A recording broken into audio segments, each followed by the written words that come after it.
Hey everybody, welcome in. Today's lecture is going to be on the 8 limbs of yoga. Pretty important, but we're going to go through this very quickly, right? Now here's why it's important. Most people in the United States focus on one thing. Asanas, right? These are the postures. This is what most people in the United States associate directly with yoga. Now, yoga has a larger picture. Asanas are just one limb, right?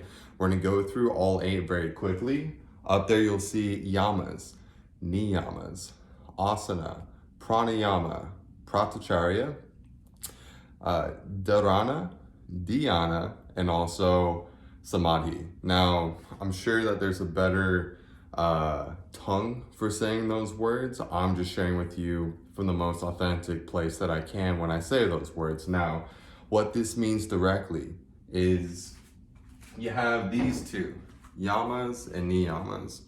These are methods with which you conduct yourself personally and socially, right? So think of things in terms of hygiene, right? Non-stealing, using your energy in the best way possible. It's a series of virtues that classically people would take an oath for, right? Today's society, we don't take oaths, right? We are much more secular, right? And we use our own discernment to understand what is good for us in a healthy way and what is good for the people that we interact with in a social way. Being mindful of these things is what these two limbs talk about. Asanas, postures, referring to the seat. Asana referring to the seat. Asanas as a method for preparing yourself for what exactly? We'll get to that. Pranayama. In order for you to begin a pranayama practice, you should have your asana practice dialed in. The reason why is because your posture is the container for you to begin to exercise your life force in. Pranayama is referring directly to breath work, life expansion, breath expansion, right? This is what pranayama directly translates to. Moving quickly before diving in a little bit deeper here. Pranacharia means for you to be able to withdraw from your senses. So for those of you that are easily carried away, right, through something that you hear, something that you see, right?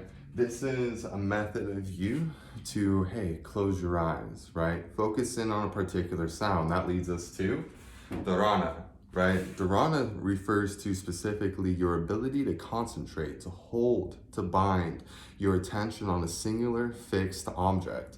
If you are able to have concentration, if you're able to withdraw from your senses, if you are able to balance out your breath and have the right effort with your life force and with your posture, then what you'll be able to experience is a meditative state, a sustained length of concentration, integrating all these other components, which will eventually lead to samadhi, right? A state of supreme bliss, even-mindedness, calm, inner peace, right?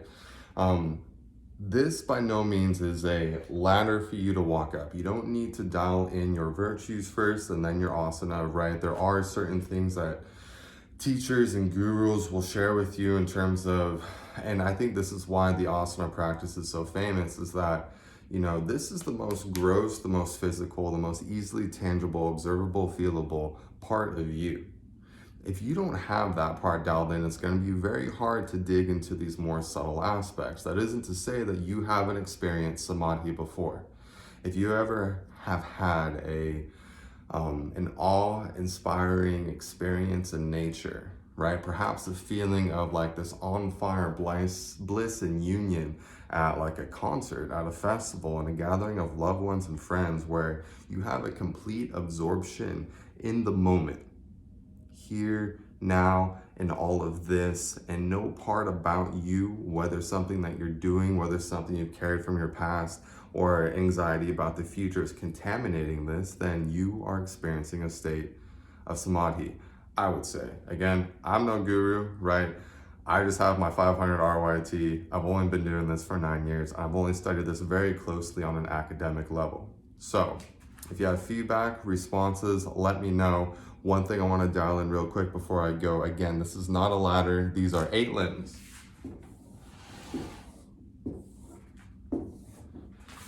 just like the spokes on the wheel. Balance out your spokes, give yourself a smooth roll, and there you go, 8 limbs of yoga explained. Thank you so much for tuning in. My name's Chris. Catch me on Instagram at Christopher Czar. I'll see you later.